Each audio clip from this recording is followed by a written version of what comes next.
कृष्णदास जी कहते हैं सजल श्याम घन वर्ण लीन है। श्याम सुंदर ने जिसका वर्ण कर लिया, आप बिहारी जी का वर्ण करो ये विशेष बात नहीं। बिहारी जी जिस दिन आपका वर्ण कर लेंगे ना, फिर चित अनत न भटक्यो, फिर कहीं भटक ही नहीं पाओगे, फिर कहीं जा ही नहीं पाओगे, फिर किसी को हो ही नहीं पाओगे। मेरो मन गिरधर छवि पे अटक्यो, फिर तो जहां देखोगे जिस भाव में रहोगे बस ठाकुर जी दिखाई देंगे, उनके अतिरिक्त और कुछ नहीं। आज सुबह कुछ वैष्णव मिलने आए थे, तब एक चर्चा जैसी वहां हुई, उस पर मैं उनके जाने के बाद अभी तक भी मैं उसी पर ही चिंतन कर रहा था। और चिंतन का विषय यह था कि महाराज जी भक्त बनने में डर लगता है। क्यों? गृहस्थ जीवन में हम भक्त बन गए और हमारा जो जीवन संगी है वो भक्त नहीं हुआ तो फिर कैसे जिएंगे हम? मतलब जुआरी के साथ रह सकते हैं, मदिरा पान करने वाले के साथ रह सकते हैं, उसके लिए हम भक्त ना बने। और भक्त बनने में केवल यह भय है कि सामने वाला भक्त नहीं हुआ तो। करमेती बाई का प्रसंग कभी पढ़िए। देखिए भक्ति में कई स्वरूप स्वभाव ऐसे हैं, वो थोड़े कड़वे लग सकते हैं लेकिन वो वास्तविकता है। हम भक्त इसलिए नहीं बने क्योंकि हम संसार में, संसार के उपभोगों में, संसार के व्यसनों में, संसार के भौतिकवाद में जीना चाहते हैं। हम भक्त इसलिए बने क्योंकि हम मुक्त होना चाहते हैं, हम ठाकुर जी को प्राप्त करना चाहते हैं। उसी पथ पर, इसलिए हमने ये पथ चुना है। इसलिए मैं तो पहले ही सावधान कर देता हूं, या तो आओ ही मत इस पथ पर। आ गए हो तो फिर कमर कस के आना भैया, क्योंकि फिर बदल जाओगे पूरा जीवन। एक कल से एक व्यक्ति है, मैं जानता तो नहीं हूं उनको, वो तो कह रहे हैं हम तो महाराज जी एक ही दिन में ही बदल गए, अब 6 दिन में क्या करके जाओगे आप हमारा? मैं रुक जाओ, घर परिवार सब छुड़वा के जाए तुम्हारा अभी। घर परिवार छोड़ने के लिए थोड़े ही है, बल्कि भैया अकेले हम क्यों भजन करें, सबसे करवाएंगे, सबको भक्त बनाएंगे। भक्त नींबू की तरह होता है, 5 किलो दूध में निचोड़ तो सबको पनीर बना देता है। ऐसे ही भक्त भी होना चाहिए, जहां जाए, जहां बैठे, जितने लोगों के बीच में सबको अपने जैसा बना दे, नहीं तो काय बात की भक्ति उसकी। तो मन में विचार हो रहा था कि हम भक्त केवल इस भय से नहीं बने, भक्ति केवल इस भय से नहीं करें कि कल को हमारे जीवन में कोई विपरीत व्यक्ति आ गया तो, भक्त नहीं हुआ तो। देखो कल भी मैंने संकेत किया था, आज भी कर दूं, यदि हमारा जीवन संगी भक्त आ गया तो दोनों मिलकर भजन करेंगे, और जीवन संगी भक्त नहीं आया तो जो प्रेम का अंश उसको मिलना चाहिए वो भी बचा कुचा भी हम बिहारी जी को ही दे देंगे। उसमें चिंता की क्या बात है? फिर यदि हमारे योग्य व्यक्ति मिल जाए तो प्रेम का अंश उसको मिलेगा, दोनों मिलकर भजन करेंगे। और यदि विपरीत व्यक्ति मिल गया तो थोड़ा बहुत जो प्रेम उसको मिलना था वो भी उससे छुपा करके बिहारी जी को ही दे देंगे। अब नाथ अभिनय तो करना है, ब्याह तो हो गया, लेकिन हमारे प्रियतम तो आप ही, इनसे हमको कोई अभिलाषा नहीं। और एक और बात कहें, यदि भक्त पुरुष है और विपरीत पत्नी मिल जाए तो प्रयास करो, धीरे धीरे अपने भक्ति भाव से उसको सुधारो, उसको भी भक्त बनाओ। भक्ति के गुण तो आते हैं बंधुओं, जब समीप रहने लगते हैं तो जैसे वायरस फैलता है एक दूसरे से स्पर्श से, ऐसे भक्ति भी फैलती है कभी कभी। तो प्रयास, अब ये समझ लो कि तुम्हारा जीवन ही यही है कि तुम्हारा उद्धार तो हो गया, तुम भक्त बन गए, अब इसका और करना है, इसको और बनाना है। लेकिन उसके बाद भी ना बने तो फिर छोड़ो उसको, राम भरोसे। उसके हिस्से का जो प्रेम है वो भी ठाकुर जी को ही दो, फिर बस अपना जीवन व्यतीत करो। अब देखो, अब ऐसे तो हम पर चरित्र आते जाते हैं मन में। एक चरित्र है श्री अंगद जी महाराज का। जगन्नाथ जी के भक्त हुए श्री अंगद जी। उनकी पत्नी बड़ी भक्त थी लेकिन अंगद जी भक्त नहीं थे। अंगद जी पत्नी के भक्त थे, पत्नी जगन्नाथ जी की भक्त और अंगद जी पत्नी के भक्त। पत्नी कथा में जाती, संतों के पास जाती, वैष्णवों का संग करती, पर अंगद जी कहते देवी तुमको जहां जाना है जाओ, लेकिन हमारी तो यहीं से राम राम है, हमसे मत कहना चलने के लिए। पत्नी कहती कोई बात नहीं, धीरे धीरे कभी तो बदलाव आएगा इनके हृदय में। एक दिन पत्नी ने अपने घर पर सत्संग रख लिया। अंगद जी महाराज किसी राजसभा, राज दरबार के सिपाही थे, ऊंचे पद पर थे। शाम को लौट करके जैसे ही अपने घर आए तो देखा वहां तो पंजीरी बट रही है, राधे राधे बोल रहे हैं, सब लोग नाच रहे हैं, कूद कूद करके सत्संग चल रहा है घर पे। अंगद जी बोले मेरी बिना आज्ञा के ये क्या हो रहा है? उसने जाकर के चिल्लाना बरसना शुरू कर दिया संत महात्मा वैष्णवों पे। बोला कहां चले आए हो, ये क्या कर रहे हो? बोले भैया कथा हुई है, पंजीरी बट रही, लो तुम भी पाओ। पात्र वात्र सब दूर फेंक दिए। किससे पूछ के कथा हुई यहाँ पे? पत्नी बोली मैंने बोला इनको, आप शांत हो जाइए, ये मेरे गुरु जी हैं, आज सुंदर पर्व था तो हमने घर पर सत्संग रख लिया। सुनिए आप सब लोग तुरंत जाओ यहां से, ये मेरा घर है, मेरी अनुमति के बिना ये कोई धर्मशाला नहीं चले आए मुंह उठा के, जाओ चलो निकलो यहां से। सब भक्त बेचारे वहां से चले गए। पत्नी मन में विचार करने लगी, ये कभी भजन नहीं करते, कथा नहीं सुनते, मैंने सब सहा, लेकिन मैं करती हूं उससे इनको दिक्कत क्यों? और मेरे गुरुदेव भजनानंदी सब लोग आए घर पर, ठीक है 10 मिनट के लिए अच्छा नहीं भी लग रहा तो मुस्कुरा ही देते, उनके जाने के बाद मुझसे कहते, उनके बीच में इतना क्रोध। सूरदास जी की एक पंक्ति है भैया, तजोरे मन हरि विमुखन को संग, जाके संग कुमति उपजत है, पड़त भजन में भंग, तजोरे मन हरि विमुखन को संग। लेकिन कैसे? अगर मैं पति को छोड़ करके चली जाऊं तो यह भी तो उचित नहीं होगा, यह भी पाप होगा। ब्याह हुआ है, तुम्हारा पति है, तुम उसको छोड़ के चले गए। तो अंगद जी की पत्नी ने क्या किया, घूंघट कर लिया और अपने पति से जाकर के बता दिया, बोले आज के बाद मृत्यु पर्यंत मैं ना तो आपका मुख देखूंगी और ना आपको अपना मुख दिखाऊंगी। पत्नी हूं, ब्याह हुआ है मेरा, तो जो जो पत्नी के धर्म होते हैं उन सबको मैं निभाऊंगी। आपके लिए भोजन बनाऊंगी, आप आएंगे आपकी सेवा करूंगी, आपके वस्त्र आदि भी सब धोऊंगी, आपका घर भी संभालूंगी, बच्चों का भी पालन करूंगी। परंतु आज जो आपने कृत्य किया है उसको मैं क्षमा नहीं कर सकती। तो इसका दंड केवल यही है कि आज के बाद ना तो मेरा मुख आप देखोगे ना मैं आपका मुख देखूंगी। बाकी अभिनय पूरा करूंगी, रहूंगी आपके संगी, सब सेवा आदि करूंगी, लेकिन मन से अब मैं आपको त्याग चुकी हूं। ये तो और खतरनाक है। यही तो किया था महादेव ने सती के साथ। जब राम जी की परीक्षा ली तो बस इतना किया कि सती का आसन बगल की जगह सामने धर दिया। तुम मेरी मां का रूप धारण कर चुकी हो, अब मैं पत्नी नहीं मान सकता तुमको, रहो हमारे साथी, लेकिन मन से हमने आपका त्याग कर दिया। अंगद जी इतने परेशान हो गए, बोले अरे ये तो गलत हो गया, मैं तो पत्नी से बहुत प्रेम करता हूं अपनी से। खूब मनाया लेकिन नहीं मानी, चरणों में गिर जाती, बोले आपके पांव पूज रही हूं मैं कि मुझसे आप जिद मत कीजिएगा कि अपना मुख दिखाओ, मेरा ये नियम है, जो हरि का नहीं वो मेरा नहीं, बाकी ब्याह हुआ है तो मैं निभाऊंगी। अंगद जी बड़े दुखी रहने लगे। 10, 15, 20 दिन हो गए, 1-1.5 महीना हो गया। अंगद जी को ना तो भोजन अच्छा लगे, ना जल अच्छा लगे, ना घर जाना अच्छा लगे, पत्नी ने मुख ही नहीं दिखाया। एक दिन अंगद जी घोड़े पे बैठ के जा रहे थे, ऐसी कथा चल रही थी, वैष्णव बैठे थे। अंगद जी बोले इसी कथा ने मेरा घर बर्बाद कर दिया। ऐसा क्या मिलता है कथा में, जरा सुनूं तो सही में। जाके घोड़ा अपना बांध दिया, जाके बैठ गए पीछे, और पीछे बैठे बैठे जब उन्होंने कथा सुनी तो जो उनका विषाद था ना पत्नी के विरह का, वो विषाद उसको भूल गए, उनके मन से वो विषाद चला गया। मानो उनको ऐसा लगा कि अभी तक तो मैं जिया ही नहीं, ये जो चंद मिनट मैं कथा में बैठा हूं मैं जीवित अभी हुआ हूं। उनको आज जैसी अनुभूति हुई ऐसी पहले कभी नहीं हुई थी। अंगद जी को बहुत अच्छा लगा।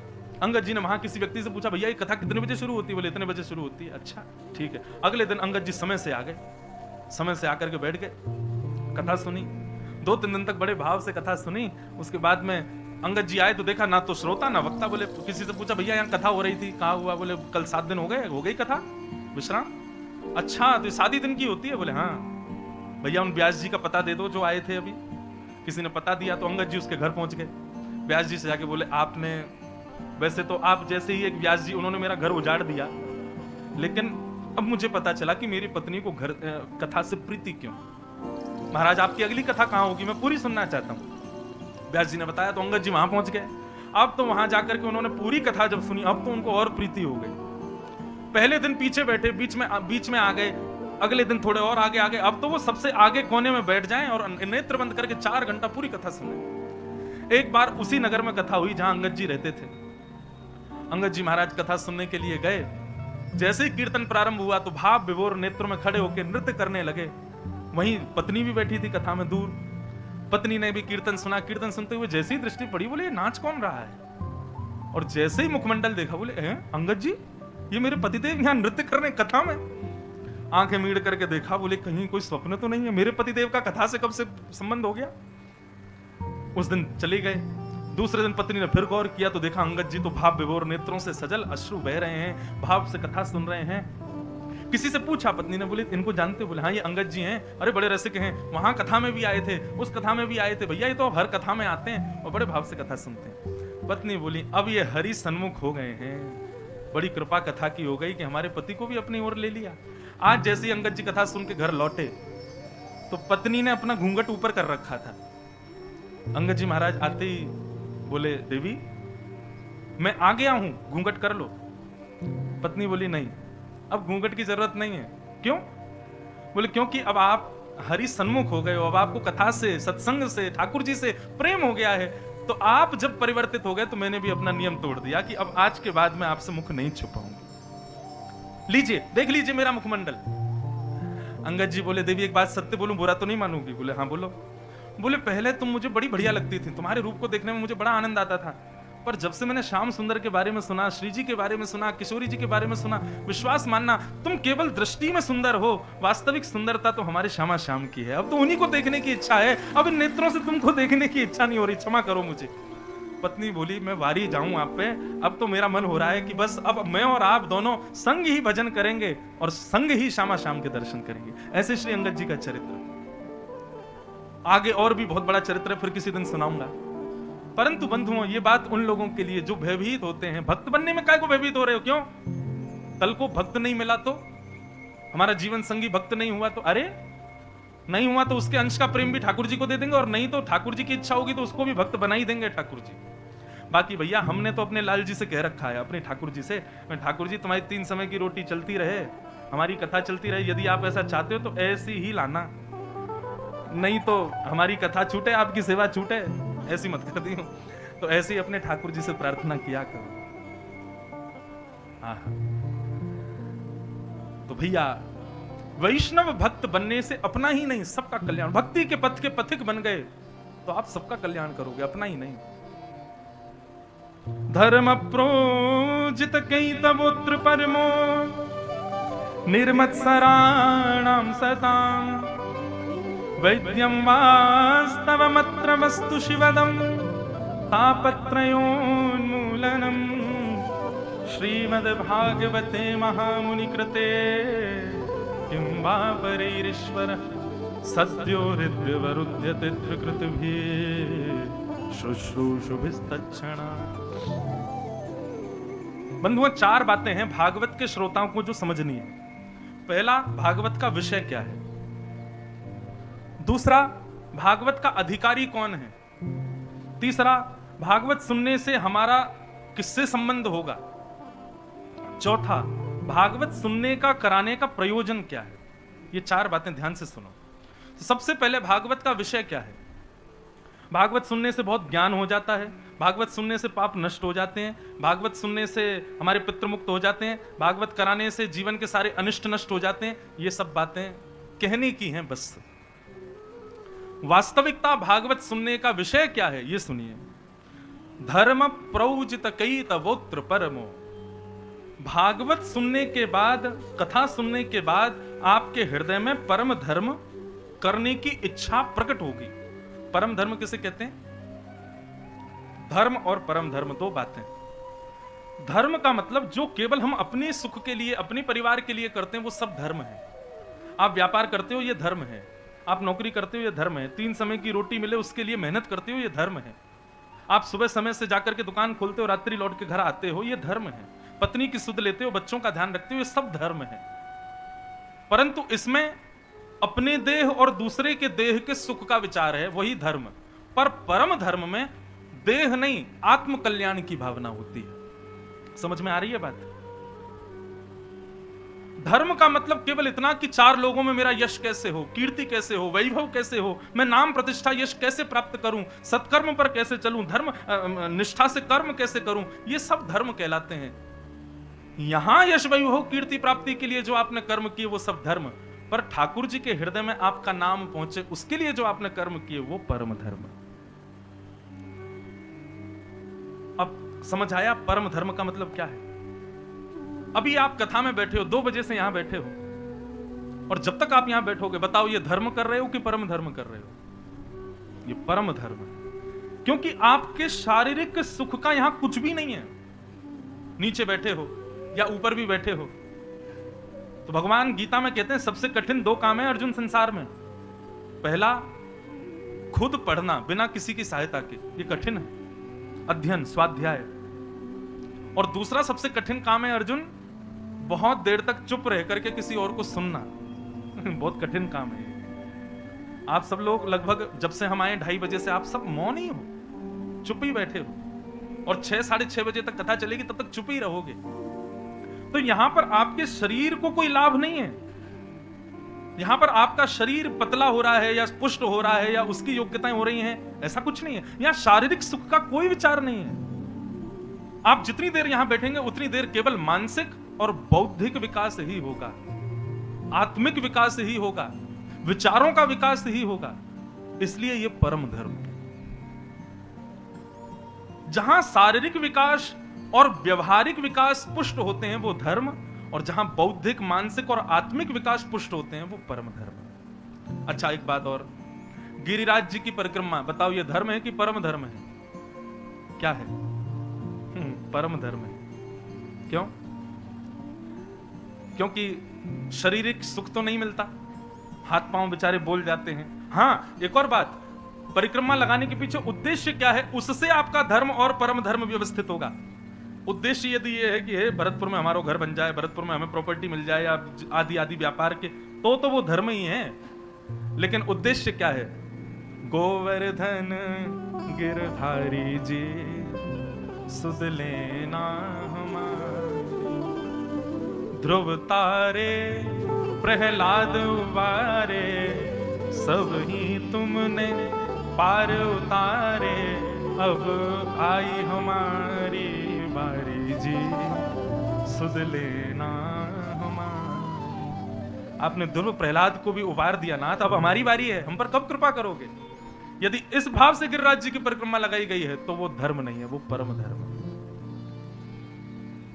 इस लोक के लिए जो क्रियाएं हैं वो सब धर्म, परलोक के लिए या वृंदावन के लिए या ठाकुर जी की प्राप्ति के लिए जो क्रिया, वो परम धर्म। तो भागवत का विषय क्या है? भागवत के श्रोता बनने के बाद आपके हृदय में परम धर्म अति करने की इच्छा प्रकट होने लगेगी। फिर आप देह सुख के कार्य नहीं करोगे, आत्म सुख की क्रियाएं ज्यादा करोगे। यह है भागवत का विषय। भागवत सुनने के बाद भी केवल देह सुख की क्रियाओं में लगे हैं तो माफ कीजिए, आपने 4 घंटे बैठ करके केवल किसी को सुना, उतारा नहीं जीवन में। यदि आपने उतारा होता तो आपके जीवन में परिवर्तन आ जाएगा। मैंने कितने लोगों को देखा है, सत्संग के कुछ बिंदु सुनने के बाद में उनका जीवन परिवर्तित हो जाता है। अब क्या है, बोले महीने में एक बार तो वृंदावन आना ही है, संतन की सेवा करनी है, ब्रजरज माथे से लगानी है, नित्य ठाकुर जी का स्मरण करना है। ऐसे परिवर्तन कितने लोगों के जीवन में देखे। तो जहां पर आत्म कल्याण की भावना आ जाती है वो परम धर्म कहलाता है। देह कल्याण की भावना जहां है वो परम धर्म नहीं, वो धर्म कहलाता है। तो भागवत का विषय परम धर्म का बीज बोना हमारे अंदर, ये भागवत का विषय। दूसरी बात, भागवत का अधिकारी कौन है? बोले महाराज जी जिस नगर में कथा हो वहां के नगरवासी सब अधिकारी हैं ना? कई लोग दूर दूर से भी आते हैं कथा सुनने, कई लोग आमंत्रित आते हैं। तो कथा का अधिकारी कौन है? आमंत्रित लोग, व्यवस्था प्रमुख लोग, नगरवासी लोग, कौन है कथा का अधिकारी? तब यहां कहा गया निर्मत सराणाम सताम। चाहे नगरवासी हो, चाहे आमंत्रित हो, चाहे दूर से आए हुए हो, यदि उनके हृदय में निर्मत्सरता है तो ही वो अधिकारी है, नहीं तो वो अधिकारी नहीं है। निर्मत्सरता किसको कहते हैं? किसी और की उपलब्धियों से जलने वाला व्यक्ति, किसी और की उपलब्धियों से विचलित होने वाले व्यक्ति को मात्सर्य व्यक्ति कहते हैं। और ऐसी स्थिति जिसकी नहीं है, जो दूसरे की उपलब्धि से उसके हृदय पर ज्यादा असर नहीं पड़ता, ऐसा व्यक्ति ही कथा का अधिकारी है।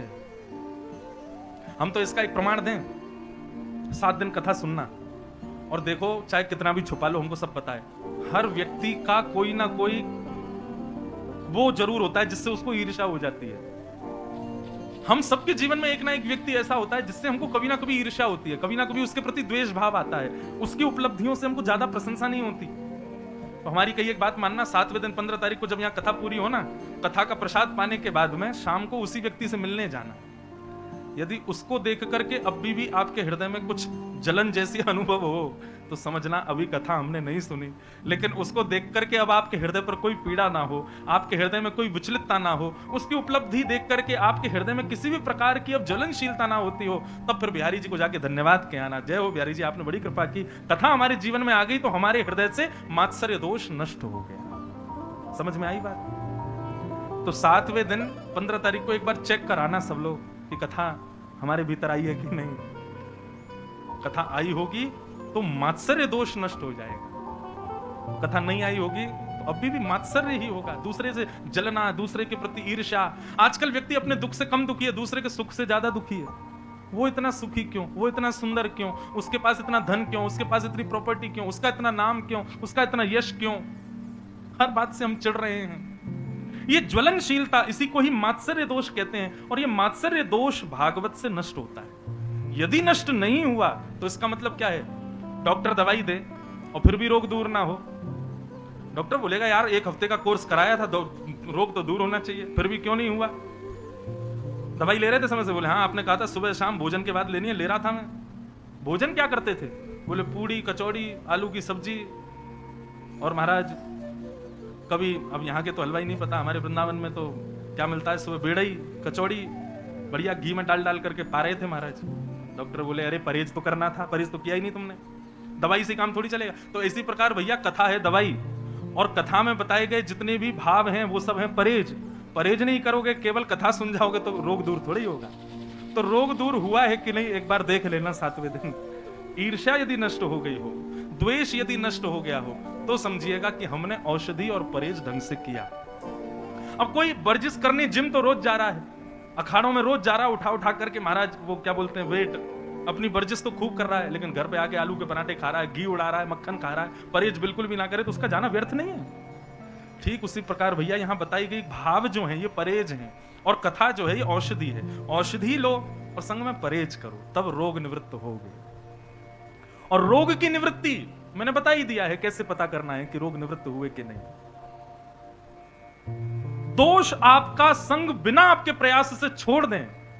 कोई सिगरेट पीता था, कोई तंबाकू खाता था, कोई किसी के प्रति ईर्ष्या रखता था, किसी के प्रति लोभ रखता था, ये जितने भी दोष हैं संसार के, ये बिना प्रयास के केवल कथा सुनने से अनायास ही छूट जाएं। तब समझना कथा ने आपके ऊपर प्रभाव किया है।